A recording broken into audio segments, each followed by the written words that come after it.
corner. The crowd is screaming as Nichols goes in against Leake, and Nichols doesn't do much good in the ruck, but picks the ball up almost at his feet and boots it onto the half-forward line. Carlton going with the win to the Richmond goal. They're pretty hard to get to grand finals, and of course when 62 came along, John Coleman's second year, and he put the team together, and we all got on very well. We only lost 2 games for the year, and people were just saying that you know, we'd be stale and that, but it was the opposite. We were ball hungry. I think we kicked 6 goals in the first quarter to Carlton's 1, and the boys continued on throughout the rest of the game. And there's the mark for Essendon on the last line of defence by Paul Doyle. I think my best quarter was the last quarter. For some reason, probably didn't do as much early, and in the last quarter I did take a couple of marks and steadied the play up a bit, and we scored, I think, after that. The kicking wasn't the best, but I think that, yes, I did hold a few good marks at the end.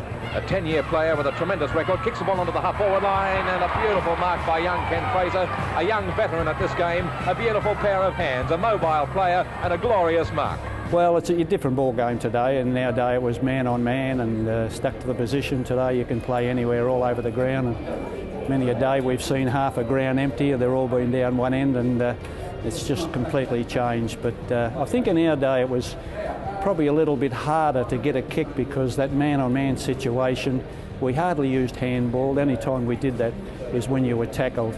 It was mainly the high marking and long kicking game. And of course we had some lovely long kicks in our game, and Coleman persisted to say that's the way we play our game, to get the ball down the forward line as quickly as possible. Free kick against Barclay Cox it was, and it's Bert's free kick. Bert already has kicked 3 goals for the Dons, but it'd be a terrific effort to get one from here. The drop kick, you can see why it became out of date pretty quickly, not too long after that, because of the mistakes that you made with the drop kicks. I think Huey Mitchell and Bertie were probably 2 of the best and Clarkey. They were some of the best exponents of the drop kick, and so I think they scored a couple of drop kick goals, which was certainly so different from today's footy. Glorious mark. Here he is, right in front. And that wraps it up. Essendon must be the premiers. Yeah, well, there's always been rivalry, as you know, between Carlton and Essendon, and they were right up there at the time. And you know, Nichols was there, Silvani were there, and all those good players they had.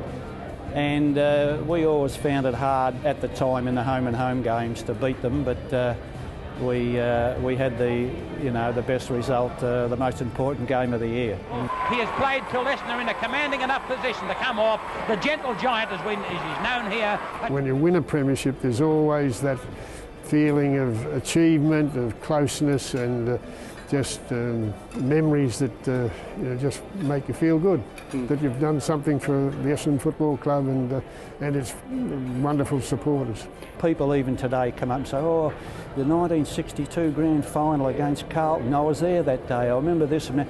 You know, people never forget premierships, and I'm very fortunate and lucky enough to be part of that. Teammate, handball down. 1962, Essendon 13 goals 12, 90 have defeated Carlton 8 goals 10, 58. Now, leadership potential, mate. I looked through your files and you were captain of St Pat's, captain of the Rebels, and you also captained Vic Country for one of the games last year as well. Is leadership something that comes naturally to you? I suppose it does. I guess I've just been lucky enough to be surrounded by great people, coaches and players, I guess, growing up, and you sort of learn and try and model yourself a bit off them. Do you find, is it more been your voice, or something I've noticed is your work ethic? Is that something that's always been there throughout your junior career as well? Yeah, I guess probably work ethic. I always tried to work hard in everything I do. So you like to hope that you can influence other people with that as well, not just yourself. So. And just a quick one, mate. The last couple of months, I've noticed the boys started calling you the Moose. How's that come about? Yeah, it's probably one of the things that I'd probably try to keep pretty quiet around the club, and did that all right for a little while. But one of the boys found on the internet last year. Got some good footage here of it, mate. Yeah, as part of the TAC Cup, I was in a competition here with Ben Dixon, who was part of Draft Star, and the Moose Challenge, mate. I missed all 5 on my right, and that that was a letter for each miss, and ended up being the moose. So it was pretty embarrassing what resulted in that. So. I think we've actually got that footage as well. If you have a look of the penalty. Of course you do. I think you owe me a moose. Hang on, down you go.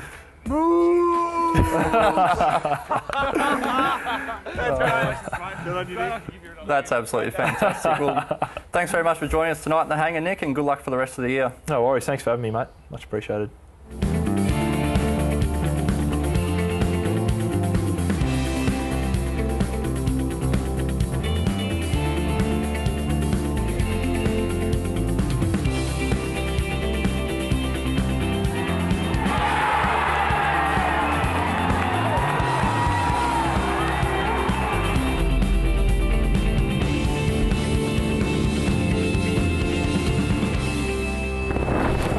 This has been a Fox Footy production.